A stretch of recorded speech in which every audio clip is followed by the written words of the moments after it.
행복한 안식일입니다. 우리가 지난 안식일까지 이사야 25장, 26장에 예수님이 재림하시는 장면을 보았습니다. 참 영광스러운 장면들입니다. 이 장면들은 요한계시록 20장 이후에 잘 나타나 있습니다. 오늘은 저희가 이사야 27장 1절 말씀부터 좀 함께 가보겠습니다. 이사야 27장 1절은 사실은 이사야 26장 끝절에 붙어야 될 말씀이에요. 그런데 사실은 이 장을 나누시는 분들이 문맥을 잘 성경 전체 문맥을 파악하지 못하셔서 이걸 따로 떼어놓은 것으로 보입니다. 사실은 이사야 26장이 이사야 27장 1절에서 마치는 것입니다. 왜냐하면 계시록 순서가 그래요. 예수님이 이 땅에 다시 오시는 때에 일어나는 현상이 뭐냐? 용을 잡는 것입니다. 우리가 계시록 20장 1절로 말씀을 보시면 계시록 20장 1절입니다. 또 내가 보매 천사가 무저갱의 열쇠와 큰 쇠사슬을 그의 손에 가지고 하늘로부터 내려와서 용을 잡으니 곧 옛뱀이요 마귀요 사탄이라 잡아서 1000년 동안 결박하여. 여기 보면 분명히 예수님 재림과 동시에 천사가 내려와서 힘 있는 천사가 용을 잡아서 이 땅에 가둔다고 하는 말씀을 보게 돼요. 그래서 이 두 말씀이 정확하게 일치하고 있는 것을 보게 돼요. 똑같은 용입니다. 번역이 용이지만 사실은 여러 가지 다른 이제 리워야단이라든지 뭐 꾸불꾸불한 뱀이라든지 여러 가지 말로 표현을 하고 있어요. 그 용의 성격, 사단의 성격이 어떠한지를 보여주고 있는 말씀이에요. 다시 이사야 27장 1절로 가겠습니다. 그날에 예수님이 재림하시는 날이에요. 그날에 여호와께서 그의 견고하고 크고 강한 칼로 날랜 뱀 리워야단 곧 꼬불꼬불한 뱀 리워야단을 벌하시며 바다에 있는 용을 죽이시리라. 자, 여기 보면은 이제 우리가 리워야단이라는 이름을 가진 뱀을 볼 수 있는데요. 이 리워야단은 가나안 사람들의 그 신화 속에서 7개의 머리를 가진 뱀으로 용으로 나타났어요. 그쪽 중동 지방에 이 리워야단이라는 용에 관한 많은 신화와 전설들이 내려옵니다.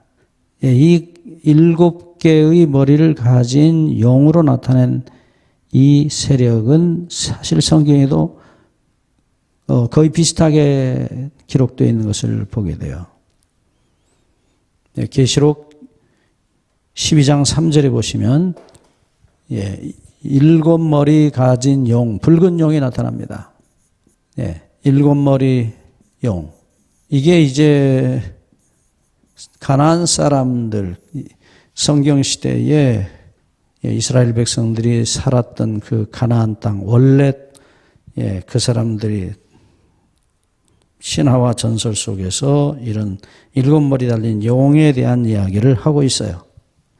실제로 용이 7머리를 가졌는지는 몰라요. 누구도 본 사람이 없으니까요. 그냥 신화적인 얘기입니다. 그래서 이 7머리 가진 용의 모습으로 나타난 사단. 그것은 우리가 이미 계시록 12장과 13장에서 보았듯이 그 7머리들은 나라들을 가리키고 있는 것이 분명합니다. 이 7머리는 계시록 12장에 붉은 용으로 나타났고 12장 3절에 다시 이 7머리 용이 다른 형태로 나타났을 때는 계시록 13장의 1절과 2절에 하나님을 모독하는 이름을 가진 7머리 짐승이 나타났습니다. 이 짐승은 어디서 왔느냐?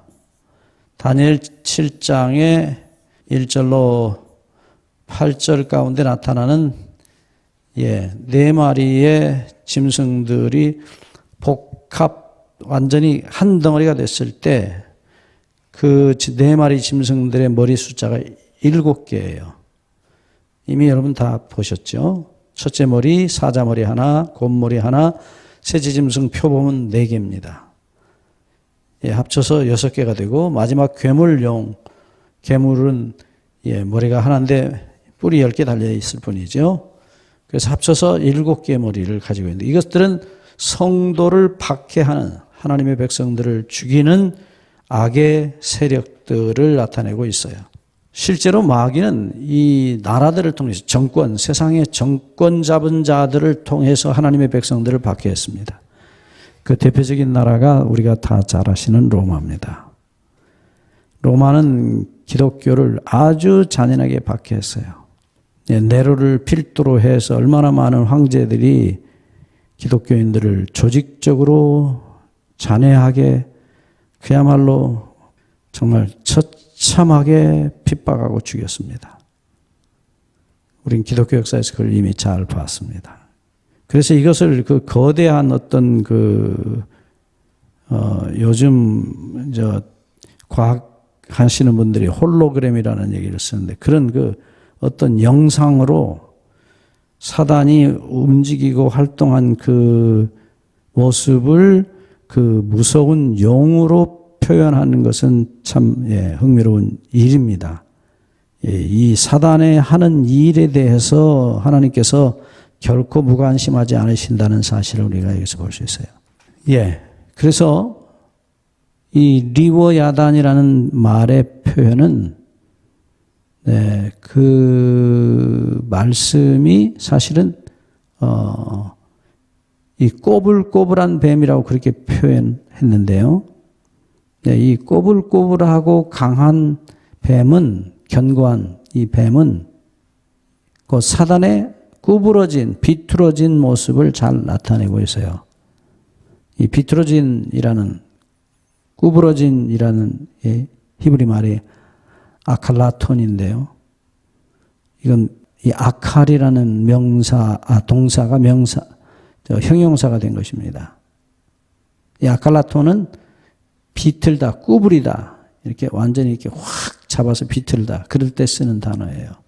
그러니까 비틀어진 뱀입니다. 꾸불꾸불한, 그러니까 하여튼 반드시 가는 법이 없어요. 여러분 뱀 가는 거 보셨죠? 반드시 몸을 비틀어 가지고 이렇게 S자로 갑니다. 그런 모습을 우리가 상상할 수 있어요. 그리고 아주 날랜 뱀이라고 되어 있는데 이 날래다는 말은 빠르다는 말도 되지만은 부지런히 도망간다라는 마리아흐라는 히브리 말이에요. 바라흐라는 동사에서 온 형용사예요. 빨리 도망가는 뱀, 그런 뜻입니다. 욥기와 이사야서에 기록되어 있어요. 그래서 지금 여러분들이 보시는 말씀대로 하나님이 여호와께서 견고하고 크고 강한 칼로 날랜 뱀, 리워야단을 꼬불꼬불한 뱀을 벌하실 것이라. 이 꼬불꼬불하다는 이 표현은 다시 얘기하지만 사단의 끊임없이 삐뚤어진 그리고 비비꼬는 거짓말과 그의 하나님을 향한 반역 정신을 그대로 잘 드러내고 있는 표현이에요. 그래서 다시 갑니다. 이 뱀이 사는 장소에 대해서 성경은 이사야 27장 1절에 보시면 바다에 있는 용이라고 표현하고 있어요. 이 바다는 요한계시록 17장 15절에서 분명히 바다, 곧 물은 백성과 무리와 열국과 방언들이라고 표현했어요. 물이 모인 바다. 이 물이 모인 바다는 전 세계 모든 사람들이 모여있는 이 지구 전체를 가리키는 하나의 상징적인 표현이에요.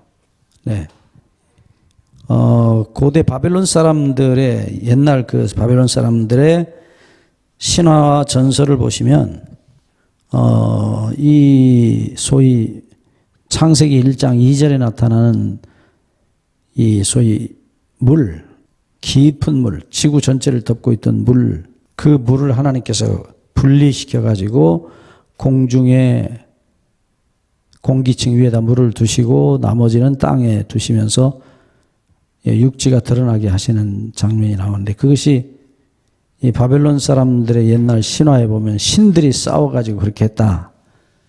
그렇게 흔히 바벨론 신화에 보면 그런 얘기들이 나옵니다. 이게 모든 하나님이 하신 행위를 다 귀신들이 하는 일로 다 바꿔놨어요, 마귀가.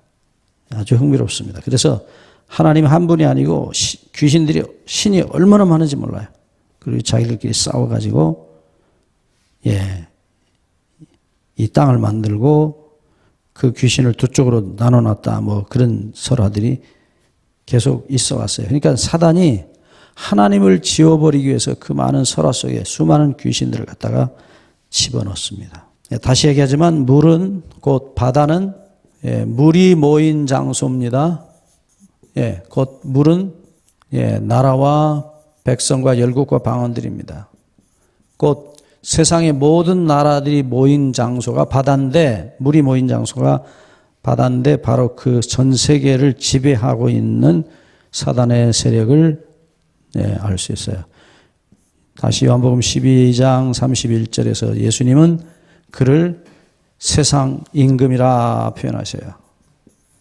그러니까 이 물을 다스리는 겁니다. 세상의 모든 사람들로 상징된 물을 다스리는 용입니다. 그 물속에서 아무도 대적할 존재가 없어요.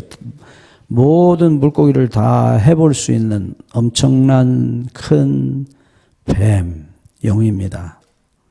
실제로 우리가 알지만은 우리나라 심청전에도 누가 나오죠? 용왕이 나옵니다.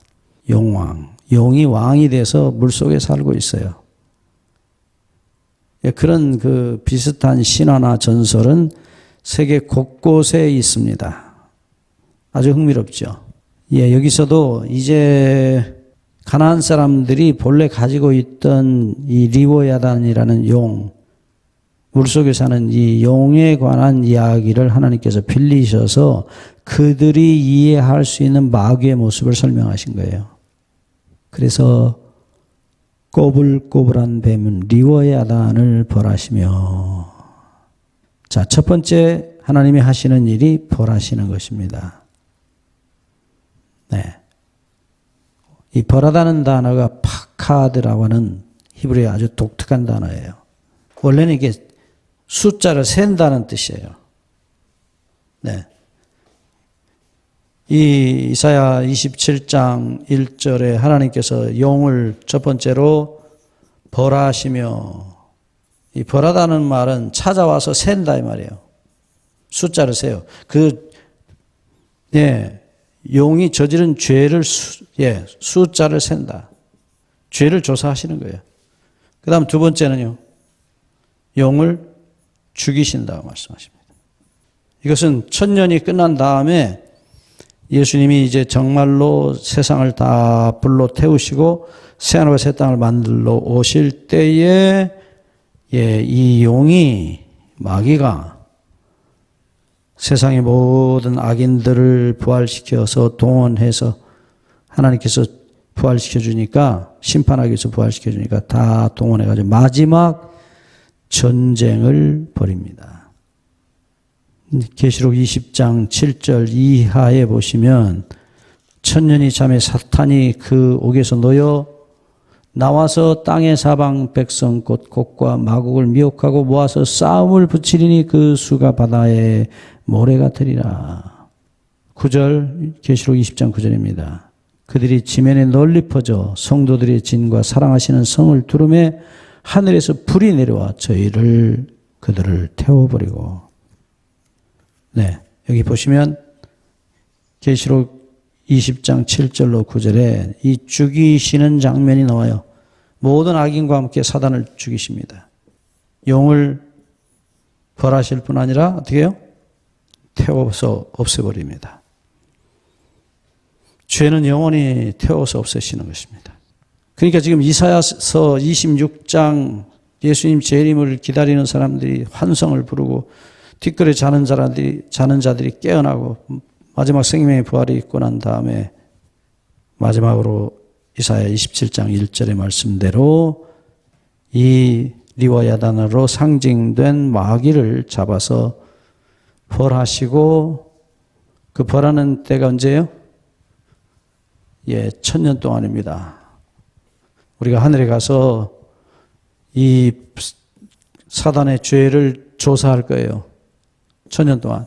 우리가 다 잘 아시는 말씀대로 고린도전서 6장 2절과 3절에 보면 3절에 분명히 우리가 천사들도 심판할 것이라고 말합니다.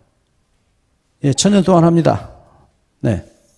그 다음에 이제 내려와서 사단이 무슨 못된 짓을 했는지 온 우주 앞에 공개하시고, 선고가 내려요. 영원한 사망입니다. 그리고 그는 예수님이 내리시는 영원한 불에 의해서 영원히 존재가 없어져요. 원수 분해돼 버립니다. 그래서 악은 영원히 사라집니다. 여러분들, 우리가 사단이 심판을 받고 없어질 때만 우리는 영원히 악으로부터 우리는 해방될 수 있어요. 이 이야기를 성소의 이야기로 표현한 것이 성소 정결 때 아사셀을 위한 염소를 광야로 보내서 죽게 하는 그 똑같은 모형이 나타나 있어요. 레위기 16장에 보시면 대속죄일에 여호와를 위한 염소, 곧 하나님께서 우리 죄를 해결하시는 데 필요한 염소 한 마리가 죽임을 당합니다. 그리고 그 피로 성소 전체를 정결케 합니다. 그리고 마지막으로 하는 게 뭐냐? 아사셀. 아사셀은 마귀의 별명이에요. 이 마귀를 상징한 아사셀 염소를 위에서 제비 뽑아 놓은 이 소위 아사셀 염소라고 말합니다. 이 염소를 광야로 보내서 죽게 합니다. 네, 그래서 레위기 16장 21절, 22절에 보시면 아사셀을 위한 염소를 이스라엘의 모든 죄를 그에게 다 안수해서 그 머리에 두어 광야로 보내고, 광야는 그 모든 이스라엘의 죄를, 불의를 짊어지고 접근하기 어려운 땅에 광야에 내놓고 그를 죽게 합니다. 천년기 동안에 이 지구의 형편이 영락없이 광야와 같이 될 겁니다. 사람도 아무도 없고요. 이 땅의 모든 건물들 다 파괴되고 불타고 폐허가 될 것입니다. 그래서 이 레위기 16장 21, 22절은 이 천년기 동안의 사단의 모습을 그대로 잘 나타내고 있습니다. 이 레위기 16장 21절, 22절은 사단의 조사 심판 기간 동안에 사단이 이 지구에 갇혀 있는 모습이에요. 우리는 하늘에서 그가 어떻게 악독한 짓을 했는지를 온 우주 앞에서 함께 공개하고 보게 될 겁니다. 그리고 악이, 죄가 얼마나 무서운지를 온 우주와 함께 우리는 보게 됩니다. 참 너무나 끔찍한 죄예요. 그 죄가 결국 우리 주님의 심장을 갈라놓은 죄예요. 네. 우리의 심장을 갈라야 되는데 우리 주님의 심장을 갈라놓았어요. 그는 사랑으로 죄를 이겼고 죄의 결과인 죽음을 이기셨고 부활하셨어요. 그는 죽으심으로 죄에 대한 승리를 이루십니다. 다시 얘기하지만 창세기 3장 15절에 나타난 하나님의 마귀에 대한 저주 가운데 여자의 후손이 내 머리를 쳐서 상하게 해서 죽게 만들 것이라고. 그리고 너는 그의 발꿈치를 물어서 죽일 것이라고. 그러나 끝내 사단은 더 이상 회복하지 못하고 영원한 죽음에 던져집니다. 죄는 다시 없을 것입니다. 예수님이 이루신 그 의가, 사랑이 결국은 승리할 것이라고 성경은 분명히 말합니다. 로마서 4장 22절에도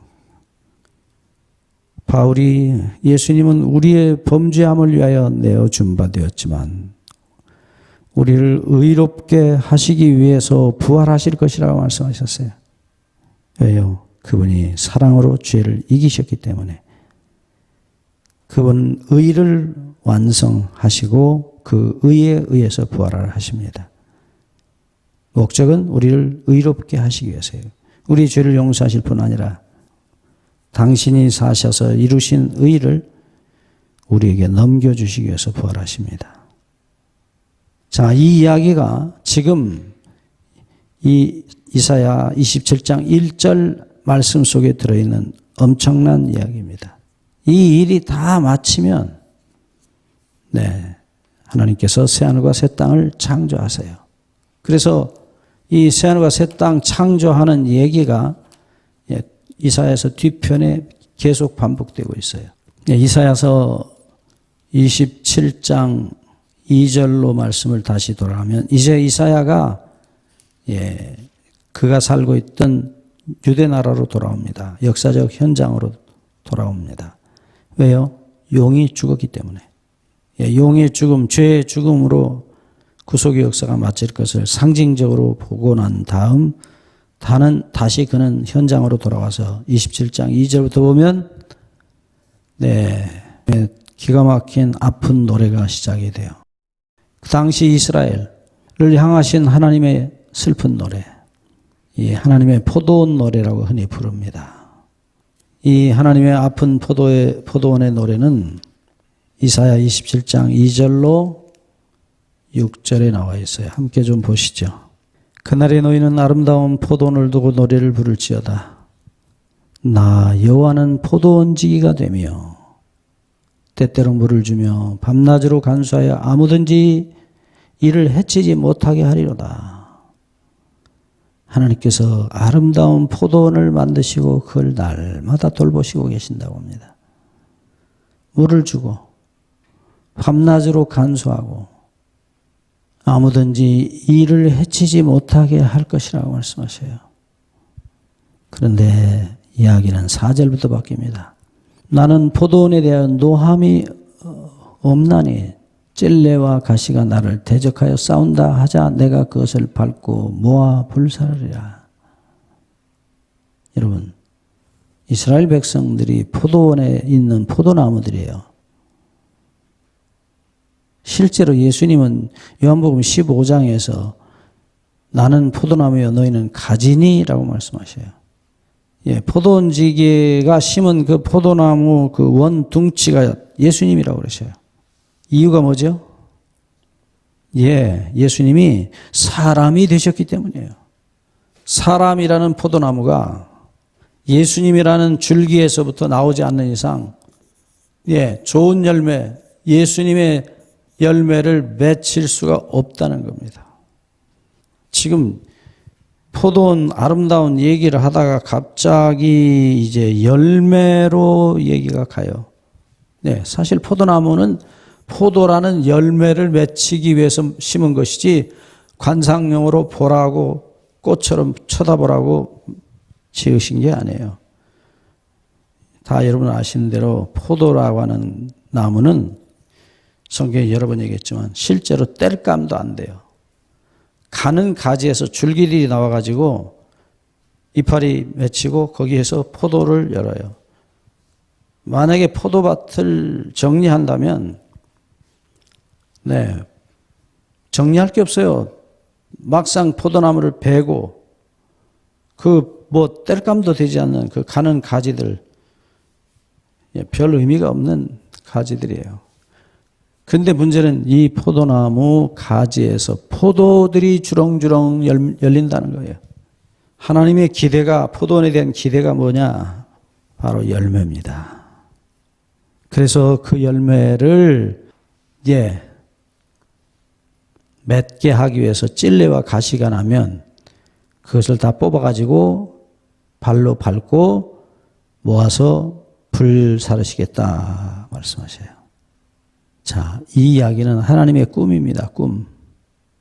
포도원에 대한 하나님의 기대와 꿈이에요.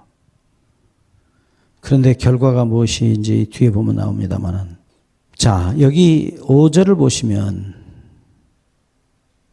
이사야 27장 5절입니다. 그리하지 아니하면, 네, 혹시 뭐 그런 뜻입니다. 이게 본래 혹시라고 읽으신 게 오히려 좋아요. 혹시 내 힘을 의지하고 나와 화친하며 나와 화친할 것이라 그래요. 내 힘을 의지하고 나와 화친하라. 여기 화친하다는 말이요, 본래 말이 만들다는 말이에요. 아사라는 히브리어 동사입니다. 근데 여기 만들고, 내 힘을 의지해서 만들고 만들어라. 예, 그런 표현으로 읽으면 더 좋습니다. 특별히 이 화친할 것이라 할 때 이 화친이라는 단어가 평화예요. 샬롬. 나와 더불어서 평화를 만들자. 네. 나와 친하며 화친을 만들자. 계속 하나님께서 평화를 만들자, 평화를 만들자. 무엇을 의지해서요? 내 힘을 의지해서. 예, 뭐 이게 조금 번역이 그렇게 완전한 번역은 아닌 것 같아요. 여기 의지하고라는 단어가 의지하다는 단어가 아니에요. 원래 단어는 하자크라는 동사인데 이것은 강하다, 견고하다라는 동사입니다. 그래서 하나님께서 내 힘을 강하게 해라. 내 힘을 강하게 해라. 그래서 평화를 만들어라. 직역하면 그런 말입니다. 그래서 직역 성경을 보시면 YLT 번역은 이렇게 번역했어요. He does take hold on my strength. 예, 강조 행위입니다. Does take hold. 뭘 붙잡다 이 말입니다. On my strength. 나의 힘을 붙잡고. He does make peace with me. Peace he does make with me. 이 계속 같은 표현을 쓰고 있는데요. 예. 한 번 더 봅니다. 내 힘을 의지해서 내 힘을 강하게 해라. 하나님께서 그렇게 하라고 말씀하시는 거예요. 나로 하여금 강하게 내 손을 강하게 만들도록 해라. 예, 직역하면 이런 말이에요. 좀 어렵죠? 네. 어쨌든 이 하자크라는 단어는 분명히 강하게 한다는 뜻을 가진 동사입니다. 네. 다시 말씀으로 돌아갑니다. 내 힘을 강하게 하여 나와 친하도록 하자. 예, 다시 말하면 아무리 가시와 찔레가 와서 난리를 부려도 내가 다 내 힘으로 뽑아서 없애겠다. 그런 표현이에요. 너희들을 내가 특별히 보호하겠다. 지키겠다. 여러분, 포도가 아무리 좋은 포도라도 가시와 엉겅퀴가 달라붙으면 그 포도가 그 가시와 엉겅퀴 속에서 자라질 못해요. 예, 열매가 맺혀도 그저 들포도 같은 열매밖에 맺힐 수밖에 없어요. 그러면서 하나님께서 6절의 마지막으로 이렇게 말씀합니다. 후일에는 야곱의 뿌리가 박히며 이스라엘의 움이 돋고 꽃이 필 것이라. 그들이 그 결실로 지면을 채우리로다. 자, 하나님께서 이 표현을 참 보시죠. 후일에는 야곱의 뿌리가 박히며, 여러분, 야곱 다시 얘기합니다. 야곱은 죄인입니다. 예. 아버지 속이고 형 속이고 장자권 도적질해서 도망가는 도망뱅이에요. 그런데 여기서 보시면 야곱의 뿌리가 바뀔 것이라. 죄인이 그냥 놔두면 다 말라 죽어요. 야곱은 그대로 놔두면 용서받지 못한 야곱은 죽어요. 그런데 하나님께서 야곱을 가져다가 예수님 속에다가, 예수님의 십자가의 용서 속에다가 뿌리를 내리게 하셔요. 거기다 심으셔요. 다시 예레미야 32장 41절 뭐라고요? 하나님께서 내가 기쁨으로 정성을 다하고 목숨을 다하고 마음을 다하여 너희를 심으리라 그러셔요.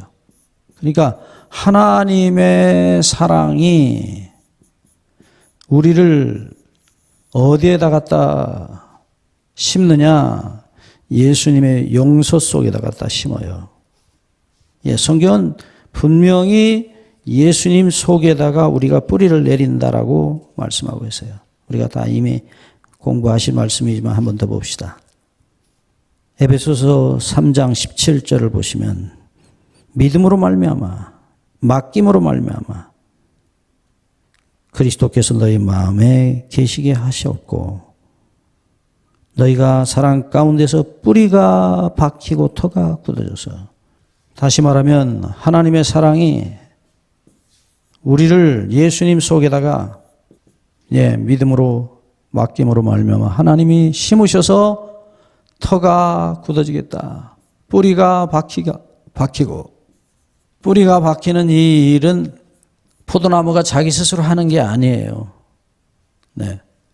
농부가 갔다가 박아주지 않는 이상, 하나님이 우리를, 농부 대신 하나님이 우리를 데려다가 예수님 은혜, 용서의 은혜 속에, 사랑 속에 갔다가 심어주시지 않는 한 뿌리가 박힐 수 없어요.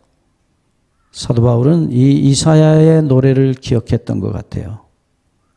그래서 야곱의 뿌리가 박히며, 히브리 말로는 샤라쉬라는 단어인데, 샤라쉬는 이 쇼레쉬라는 단어가 만든 단어라고 해도 과언이 아닙니다. 이 쉐레쉬 뿌리입니다. 샤라쉬, 쇼레쉬, 쉐레쉬라고 하는 단어는 뿌리예요. 뿌리를 샤라쉬, 박다, 혹은 뿌리째 뽑아낸다. 심을 때나, 뿌리를 심을 때나 뽑을 때 이 단어를 같이 썼어요. 샤라쉬. 누가 심어요?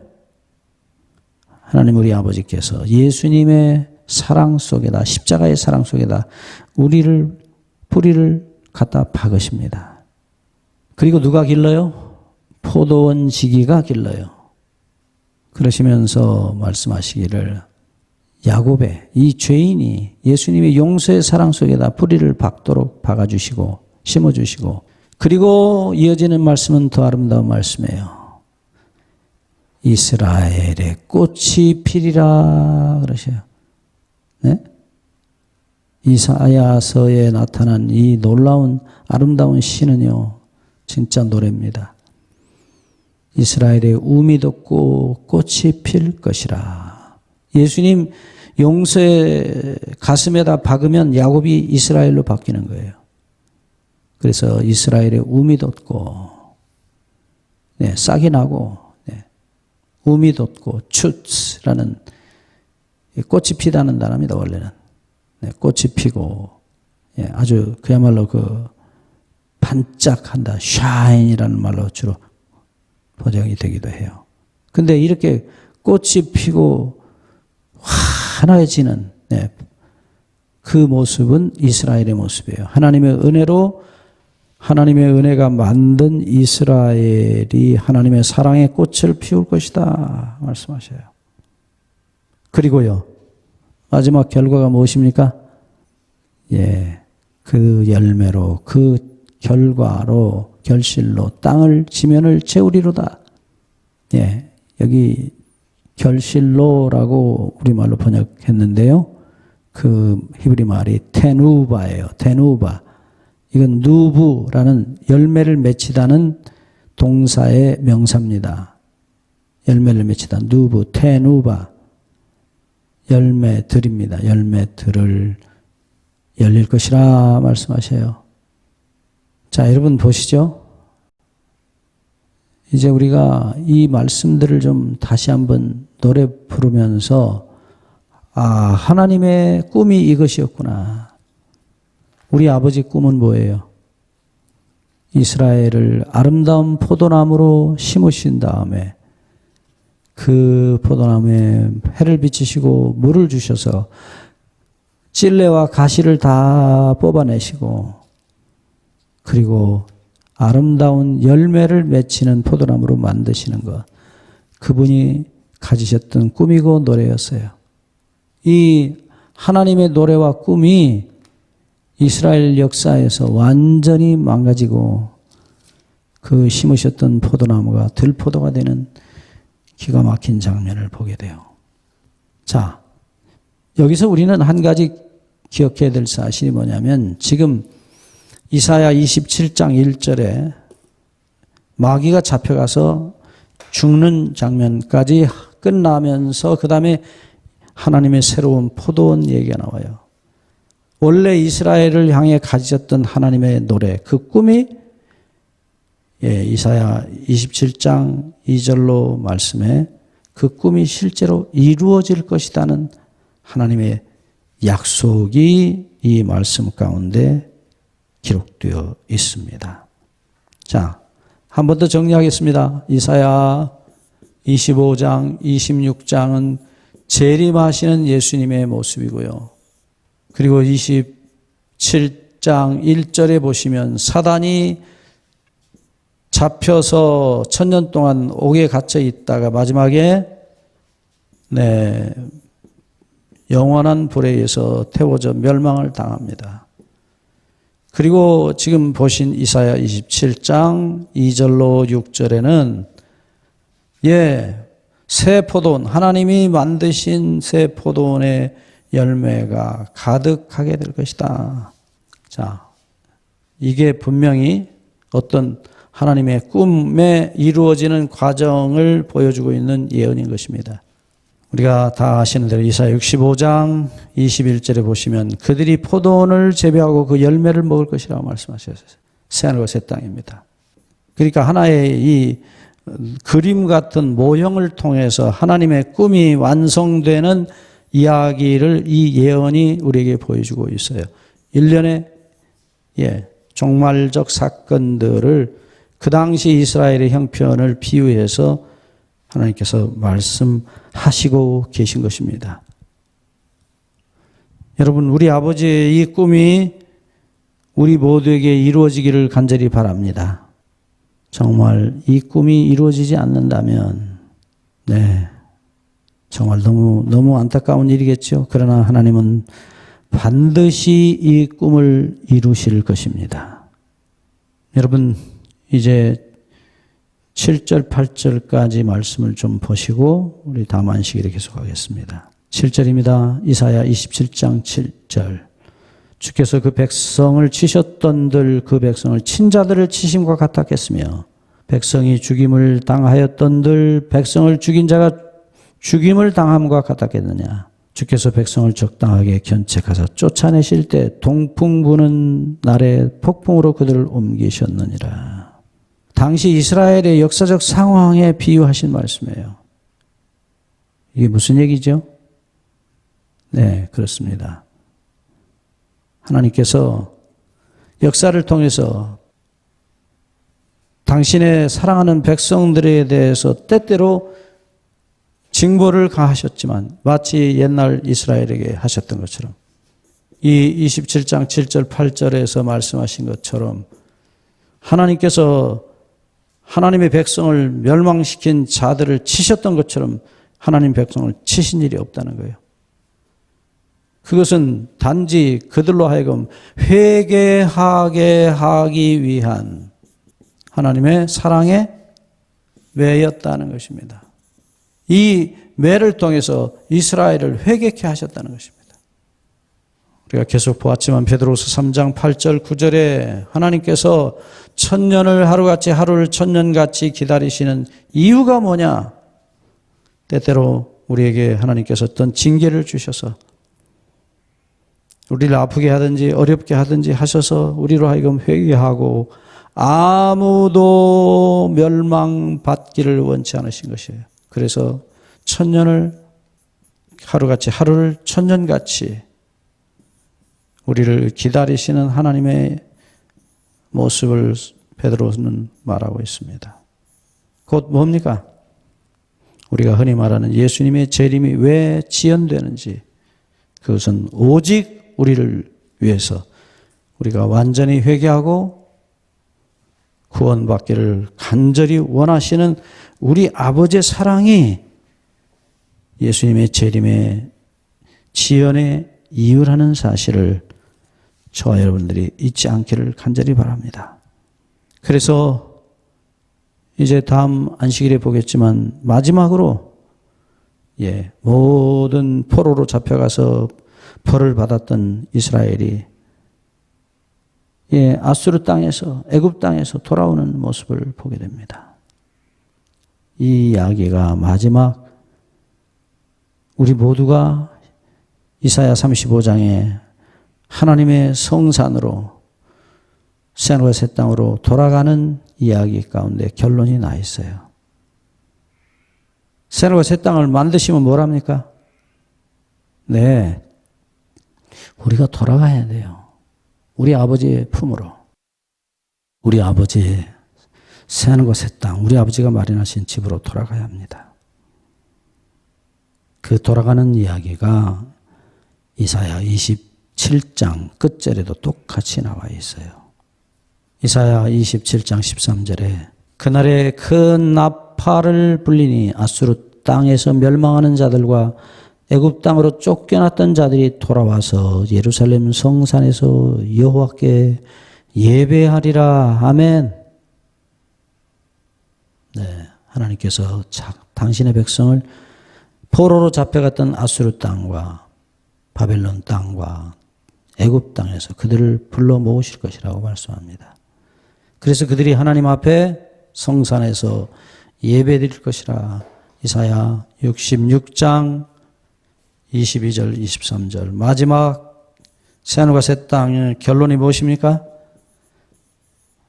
매 월삭과 매 안식일에 모든 혈육이 내 앞에 이르러 경배하리라. 우리를 용서하시고 구원해 주신, 마땅히 죽어야 될 우리를 용서하시고 구원해 주신 하나님 우리 아버지 앞에 엎드려 경배할 것입니다.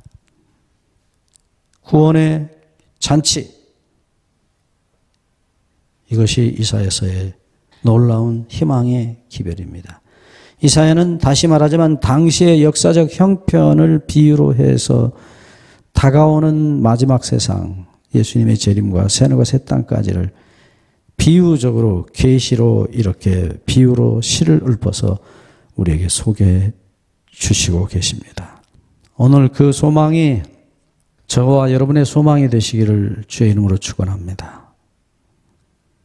꼭 우리 모두 함께 하나님의 보좌 앞에 엎드려서 새하늘과 새 땅에서 매 안식일에 하나님 우리 아버지 앞에 경배하는 구원 얻은 모든 백성들 되시기를 주의 이름으로 간절히 축원드리면서 말씀을 드립니다. 기도하겠습니다. 하나님 우리 아버지 감사합니다. 우리에게 주신 이 놀라운 소망, 이 놀라운 복음, 우리에게도 불쌍히 여기사 우리 죄를 용서하시고 당신의 사랑과 구원의 은혜를 우리 모두에게도 이루어 주시기를 다시 한번 감히 예수 그리스도의 이름으로 간구하옵나이다. 아멘.